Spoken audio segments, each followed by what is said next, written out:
Hey everybody, Evan Swanson here with Guild Mortgage for another episode of Real Talk, and I am honored today to be joined by the CEO of Century 21 Northstar, Mr. John Turner, who's joining us, as well as his partner Nick Schultz, co-owner and broker of Century 21 Northstar. Guys, thank you so much for joining us today. Great to be here. Thank you.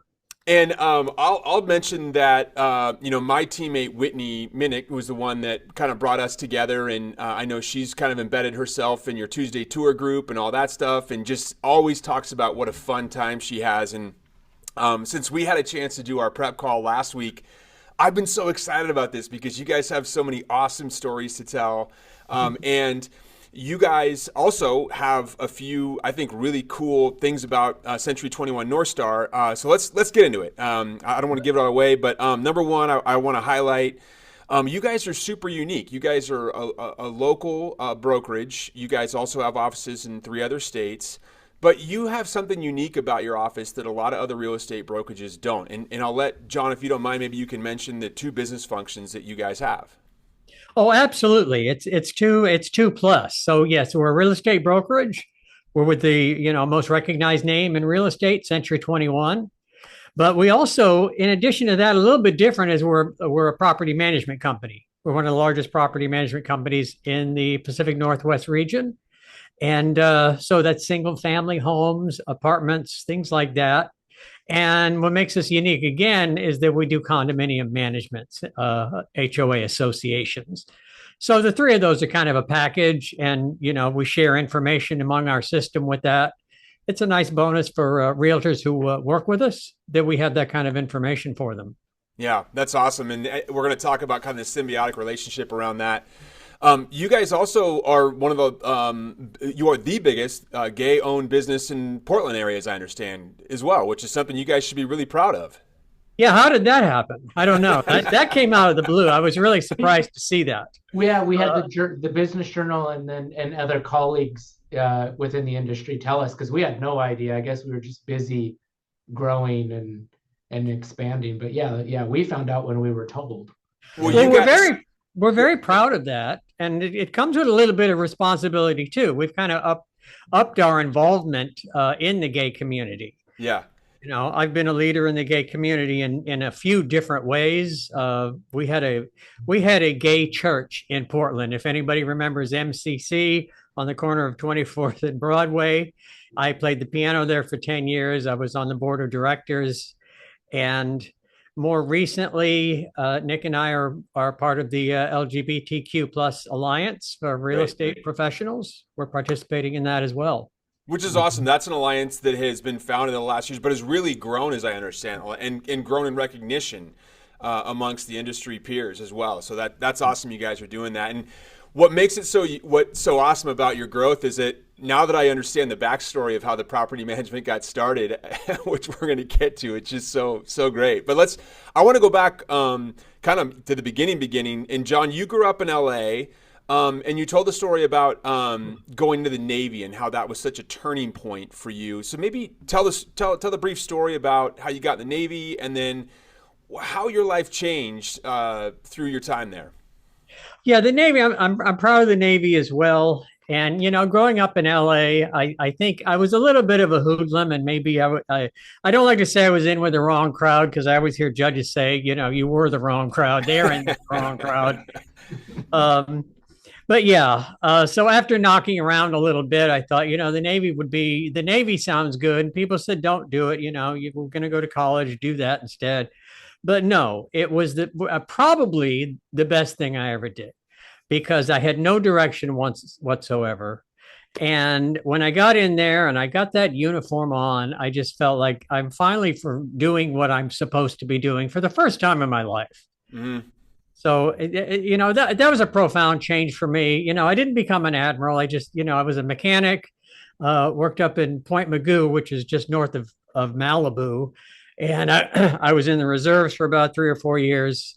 And that's my naval career, but it had a tremendous impact on me. Yeah, got things on track a little bit, it sounds like. And in that time frame, as I understand it, I think while you were in the Navy, was that the time your parents moved from Southern California up to Oregon? Yeah, well, it was a bit later. Okay, It was got it. later, but yes. But that's what ended up prompting you to come up here, and I love the quote that you told me in our prep call is that you were in LA and you were looking at home prices in Portland, and home prices in Portland at that time were the same as home prices in LA in the 1950s. So That's you right. could go back in time in It essence was and buy going a back house. in time. I always felt that way about Portland. Coming from LA back then, we did not have a city center that you did anything. It was for business. It emptied at night. Mm-hmm. And then we come to Portland and it was like downtown Disneyland. It Yeah, was it was really a real city that actually did things in the downtown area. that's cool. Okay, so but before we begin, before you came to Portland, I want to talk about the birth of your entrepreneurialism and your carpet cleaning business. The carpet And cleaning business. I'm trying to decide who I should have tell the story. I think Nick told it pretty well. Well, I'll let him say, but maybe So I'll add. tell us about the carpet cleaning business that it was in the early '80s. Yes. So we were very entrepreneurial, me and my friends Steve and Doug. And so this one involves Steve. And he wanted to clean carpets and wanted to how to get started with zero funds. And so he went to the supermarket when rented a carpet cleaner. And I don't know if they ever got it back, but if they got it back, they didn't get it back for a couple of years. I And think that was a turnkey business. It really was. I think the term Nick used may have been you guys stole the carpet cleaner from Safeway and then went out and rented the services out. But good for you. Hey, we love guys who know how to hustle, and I think that was your first hustle that worked out pretty well. I You think so. know, and I want to point out they actually got a really great reputation for being really good, ethical carpet cleaners. And one thing I didn't tell you in pre-interview, all of these men own their own businesses now. In fact, Steve is a captain for United Airlines. Oh, is that right? So they That's all awesome. did real well, and they're all entrepreneurs with their own businesses as well. That's awesome. That's wonderful. I love that. Okay, so all right, so we're in LA, we're cleaning carpets, we're done with the Navy, and we're gonna move to Portland, which you did. But your first job was not in real estate. Tell us about your first job and what you did. The first job was inside Big Pink and for US Bancorp Mortgage. And it was kind of an entry level job into that area. So I was pushing papers, I was looking at loan documents that it sent us, and I was setting up loans. And I noticed that every now and then a business card, a realtor's business card would be attached to the paperwork. And I got really jealous. Hmm. I thought, I'm sitting here pushing papers, and the realtors are out there, just like I remember them back in the 70s, driving big Cadillacs, plaid shoes, plaid pants, white shoes, and they're having all the fun. And I'm just sitting here. And I thought, I've always had an interest in that, and that's what I'm going to do. So that one night, I just went and joined the real estate school and got a license. That's awesome. We're going to talk about those early years for starting off in the real estate career. But before that, Nick, I want to go to your upbringing. You grew up in Idaho, rural Idaho, if I'm not mistaken. Tell us about your upbringing and what brought you to Portland.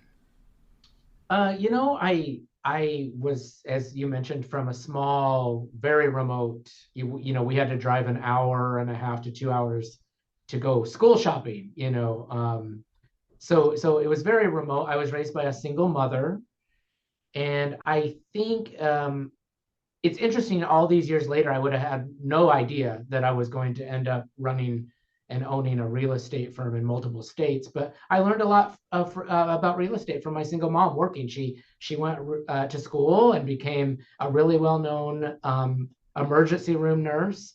And the other half of why I had everything in the world that I wanted was the fact that she flipped houses and bought real estate and did all that. And I was going to Boise State, where I had started theater arts was the major, and I was trucking through that, working at Barnes and Noble, and some friends had moved here and just coaxed me to move over here with them in Portland. And I hadn't really thought about Portland. I'd been here many times, but I hadn't really thought about Portland, and then I moved here.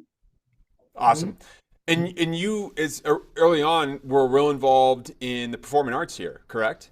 I did, yeah, just because how I had started school, I ended up working at Portland Center Stage at the Armory. and I acted at that house, but I also acted all over the city, from small houses. Sometimes our cast would be bigger than the audience, to humble beginnings like that. I also worked in their fundraising department and worked within the business side of Portland Center Stage, which is a top 20 theater company. And that was fun to learn how to run it as a business and the business side of theater and entertainment. So that was fun. Yeah, you mentioned that as being one of the influential parts of that time of your life in terms of your ability to transition into what we might think of a more traditional business setting or sales setting, and your ability to pick up the phone and have conversations and build relationships. But beyond that, it points out that you also have an artistic creative background, and that's something that John and you both have in common. And I think this is a really important theme to highlight and emphasize with both you guys, because it influences what makes you so unique in the real estate space. And so, Nick, I'll start with you because we talked about it, but you mentioned the fundraising calls. But how has acting shaped or helped influence the way that you engage in your professional career? Mm-hmm. Yeah. So the fundraising side, up until then I had received a paycheck, and so, and I was in my early 20s. And by the way, it never happened again. I've never had a regular paycheck. So half my life now. But so yeah, the fundraising taught me, I had no idea. I'd never done this. So I sat down and they said, pick up the phone and here's the script. And you ask them for money and to support the theater. I will say that it wasn't a sales call. It was a nonprofit call to support a wonderful theater.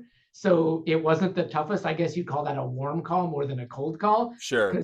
Pretty much they're not going to hang up on you or yell at you. They're going to talk about the show that they saw and donate most of the time. So it taught me how to talk to people on the phone. I got a lot of confidence. And then theater also gave me confidence. But I'm one of these people, and I'm glad this is recorded and getting blasted out there, because I think that theater art should be required in schools. I think it teaches you how to have empathy and to walk in other people's shoes. And in this world today, that's probably more important than it ever was before. And so I think we just have a whole lot of respect for each other walking in those shoes, literally, if we had theater arts in school. So yeah, it taught me that empathy, understanding, I mean, if you think about one of the critical pieces of success to make a successful manager, a leader, a real estate professional, empathy is so huge, because a home, a person's shelter is innate. Like it's something that's so fundamental and becomes a very emotional issue very quickly.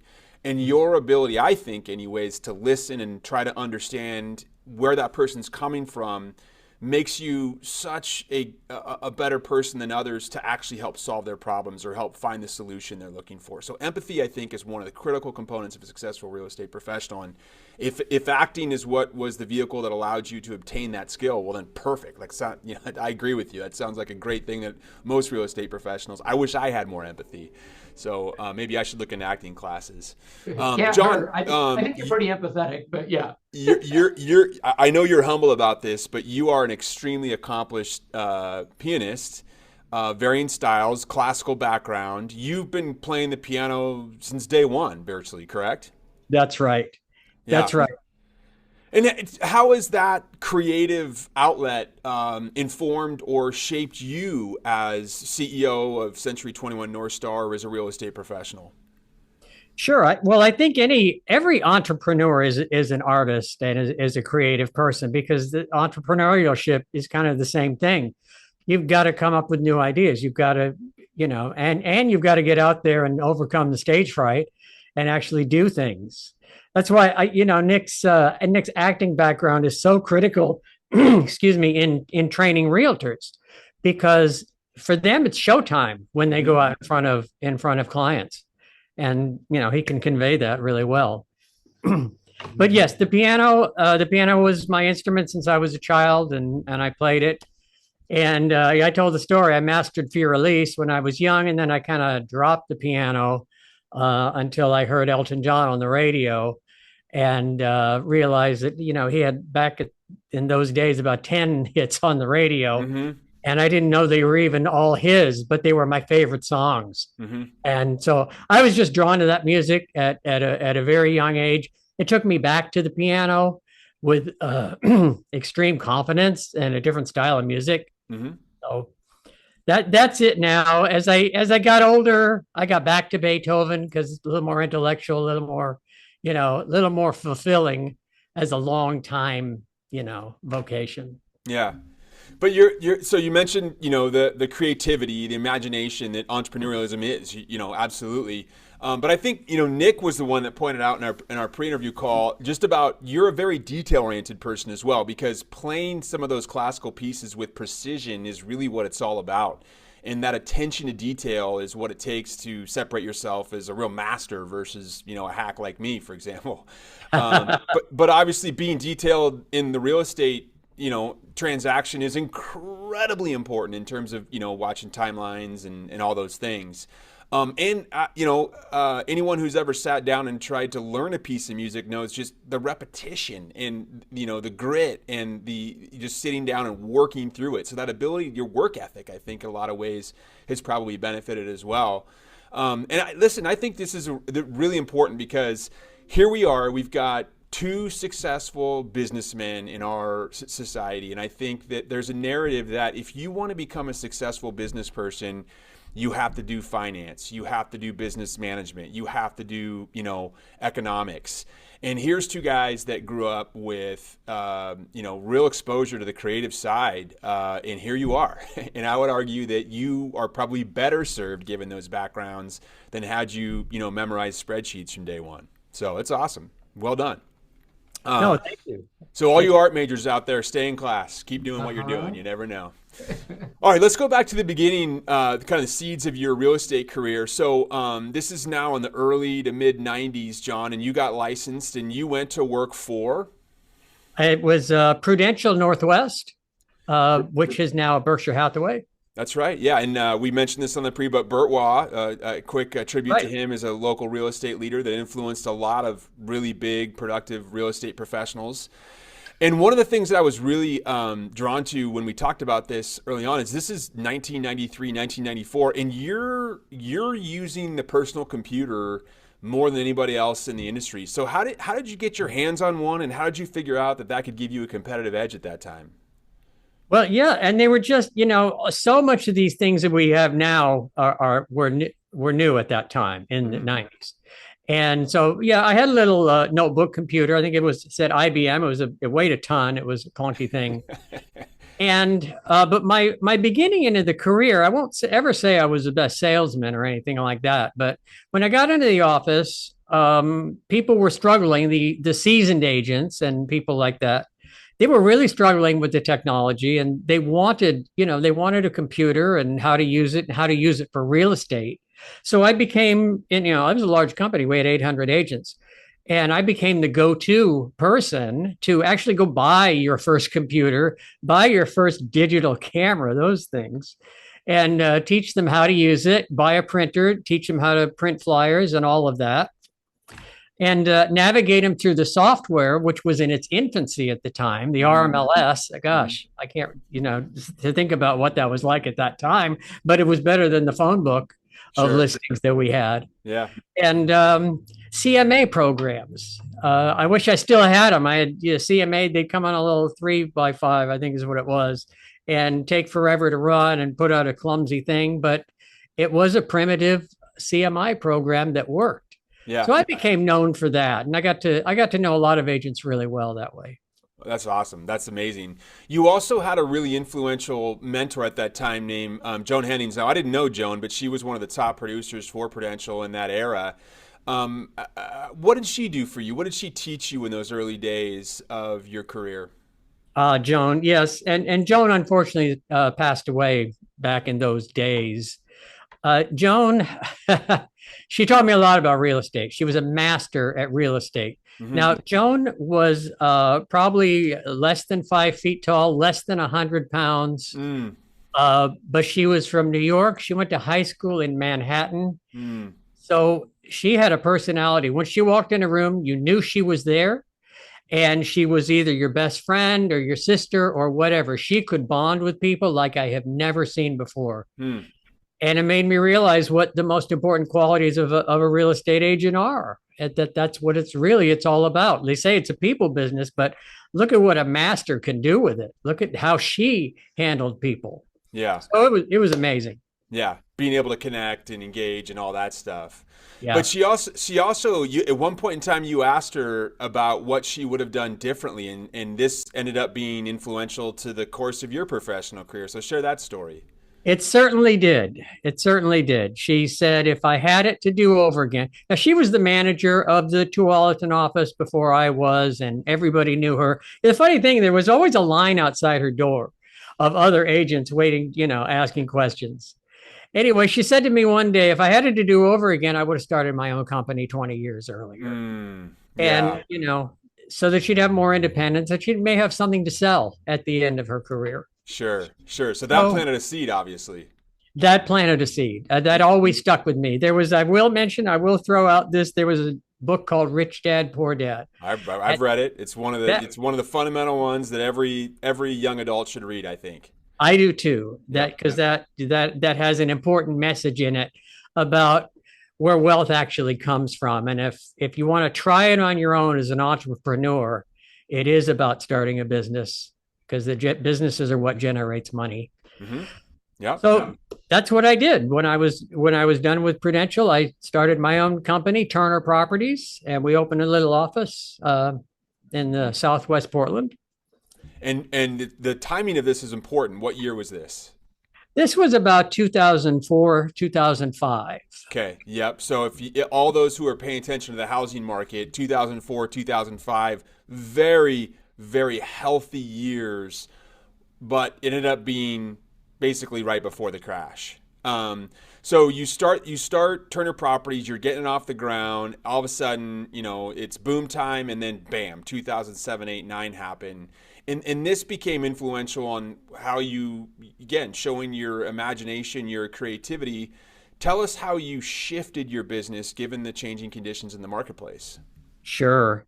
Well, I'd always had an interest in property management, and that we might do it side by side. I was still selling, and that was our primary source of business. And the market crash, for those who were in my position as a broker, I know the exact day. Everybody says, oh, it was a rolling thing. This happened this date. This happened this date. No, there was one day where you couldn't buy a house if you had to. You couldn't sell a house if you had to. You could not get a mortgage, and it was an instantaneous thing. So all of my plans for my brokerage got set aside, and I found that let's try something. Let's reach out to these listed properties and see if now isn't the time for them to rent. And I even had a little postcard that said, "Is it time to rent?" And it was. So that took off. That was very successful, and we were managed to take the business from a one point to a higher point very quickly. But I think we got 100 properties in less, probably about 6 months. At the most. Which is remarkable. And Nick, this is also when you started to early 2000s, mid 2000s, when you started to get more and more involved in the real estate practice. What do you remember from those days? Yeah, I'd known John since I moved to Portland in 2000, and I, as you mentioned, worked at the theater. At that point, I had actually, sometimes, hindsight brings you everything. So I had no idea why I was doing that. I'm just taking this life journey as we do. So it was the craziest thing, when I was ready to come over and assist him, I had experienced all those things that taught me to be a great caller and have the gall to think that I could do a great job for these people. And so I was really ready to reach out and meet clients with confidence. Mm-hmm. It was a little different because it was sales. So I went from nonprofit to sales, but it was still helping them with a problem they needed solved. Yeah. Yeah. And so they're really quite grateful for it. So yeah, that's when I came in. Postcards, phone calls, driving back and forth across the city, cleaning. We were so tiny back then. We were our own cleaning service. And I'm so glad I had that experience. It really teaches you to be grateful and humble. I'm really glad that we weren't silver spoon kids, that we really, really have done it all, literally. Yeah, you told the story of scrubbing showers at one point, side by side, and some of these rentals that you were cleaning out. And Mhm. we talked about, I really do truly believe that this makes you a better leader today, right? Because you actually have performed all the tasks of property management between cleaning the homes and staging the homes and collecting payments and all the things that you have to do, so that now when you hire and lead and manage people that do this on your behalf, you can meet them with the hands-on experience and empathize, right? You can empathize with the day-to-day stuff they're doing because you've done that as well. But the other thing that's important here is that, having this kind of two-prong approach where you have the sales aspect to your business, you also have the property management, you have more than one solution, right? Whereas, many brokers in that day, all they were do was licensed to buy or sell, and they couldn't get paid for any other avenue for that piece of real estate. Whereas you guys could really go in and, have an honest conversation with what's best for that property owner. And if that was renting, you guys were in the fortunate position to be able to monetize that as well. But really, it's about providing this solution, the right solution to that customer. And that just bodes to the growth that you saw. I mean, getting 100 homes on board within a 6-month window. Did you guys have any days off at that time? No, absolutely not. We were still scrubbing showers. Oh yeah. Yeah. No. Yep. Yeah. We'd squeeze fun in between hours that we had in the day, seeing friends and family. We've always had tickets to different art organizations, but yeah, you see them later that evening, but you've been working all day. So yeah. Yeah. So then in 2014, you guys made it through the storm. You then at that point decided to merge or join Century 21's platform. What went into that decision, and why has that been a good move for your model? Well, I had tried when I started the company, I was trying different models, and there were all kinds of brokerage models out there. As you know, there's kind of, well, I'll just say it, what I used to call the multi-level marketing model. And there are some big names out there that have kind of shifted into other things. But, there was the traditional model, which is, Remax and, Prudential, all of those. And then there were the budget brokerages and, things like that. And so I was experimenting with different things. And then when we got through that debacle of the market, and the market started to pick up, and we were selling our own rentals for our clients back then, I did not want to reinvent the wheel. I wished I was back at Prudential because they had everything, all this polished materials and all of that. So I went down the list of all the big names to see who might be available to us, and I put Century 21 at the top of the list. That's the first call I made, and they were very excited. They came right down to see me, and we decided to go for it. That's awesome. That's awesome. And it's been a great partnership since, it seems like. It's a great company. I was amazed at where they were, because I know it's an old company, and I'm from California, and they were everywhere back in the day. And we didn't see them so much in Oregon. I always thought, well, they just sell farms up here. And then when I got to talk to them, I realized, no, they are a huge deal in Canada and Manhattan and all of Florida and the Midwest. It was a very vibrant, exciting company to be with. Yeah, that's awesome. And salt of the earth. They were Very much. very, very appreciative of us being interested. Yeah, that's awesome. And it sounds like in previous conversations, very supportive of your growth too, in terms of expansion and all that stuff. And I think one thing we haven't really talked about here is you guys have offices in 3 different states: Oregon, Washington, and Idaho, if I'm not mistaken. That's right. You manage over 2,000 doors, residential doors, in your property management side, and that spans over 3 states as well, correct? Yes. Yeah. And so, there's sometimes you see companies out there that want to kind of have you stay in your little siloed area geographically, and they've obviously been very supportive of you guys expanding as you see fit, which is awesome. I want to really focus in on that symbiotic relationship between property management and brokerage, and because it is very unique. I participate in a lot of different real estate offices, and it's always around brokerage. But the property management arm between the HOA and the apartments and all that, rents, really does offer different perspectives and layers of expertise that can kind of commingle Can you give an example of a transaction or a real estate professional you've supported that that symbiotic relationship has really proven to help provide, a successful outcome for someone? Sure. Well, there's two things with that. It's the most disappointing thing in the world if you're trying to sell a house and the seller tells you, well, you got until this date and then I'm going to rent it out. And, in most cases, you probably lost that listing. Mm-hmm. And, you hope maybe they'll come back to you in a year, because now you've committed to a year at least. Mm-hmm. In our company, you come to us and you say what you're going to do, and you still have some close connections to it, which means we're gonna keep you in the loop about what happens with that tenancy. If there's a problem, we'll let you know, just so maybe that's an opportunity to check in with your client. And certainly when it comes to a rent increase or renewing a lease or something like that, you'll be the first one to know, so that you have the opportunity to reach out to the client. Mm-hmm. So That's awesome. that's one good thing for brokers. Another thing good for brokers is that the HOA community is very complex. Mm-hmm. And most realtors, I hate to say it, but most realtors are a little bit in the dark about what to do, especially if there's an issue. Yeah. And how to advise their clients. Like, Yep. should I buy this HOA? And that's where you should come to us. And we can look at some basic things and tell you, at least we can tell you some red flags to tell your client.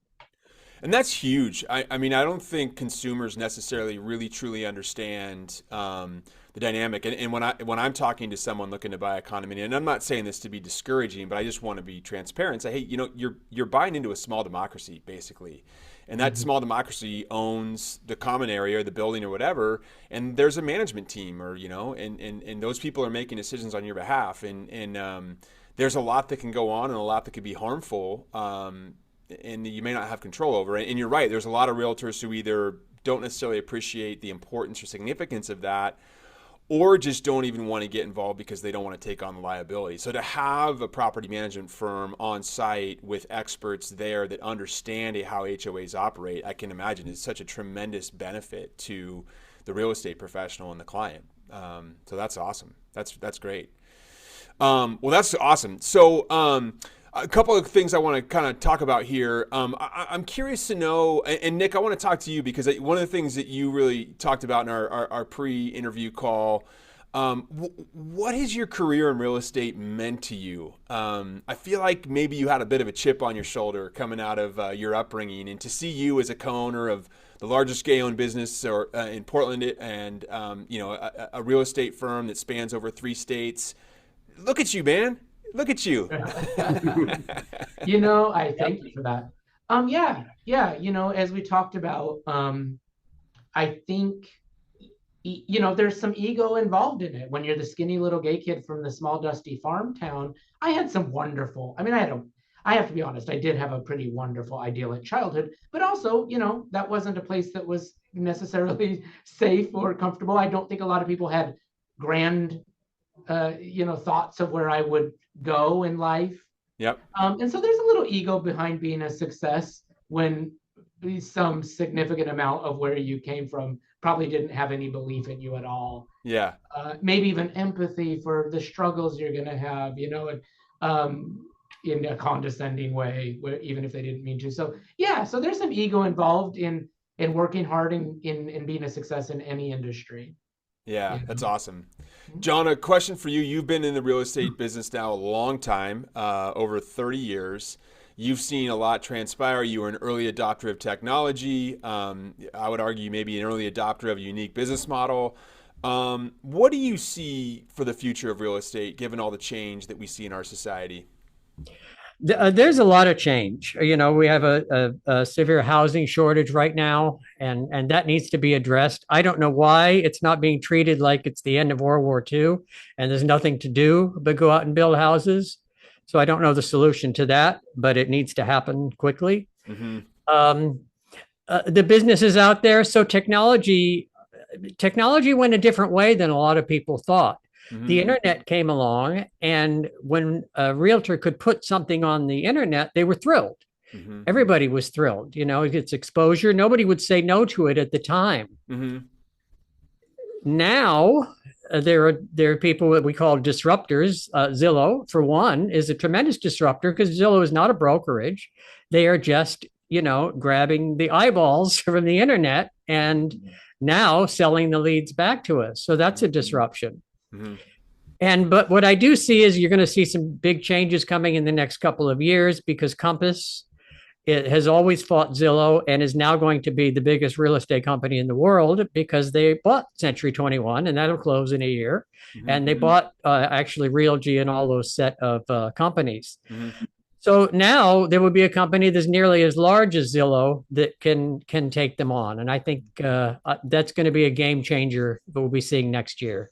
That's awesome. That's awesome. And good for you guys in your seat as well.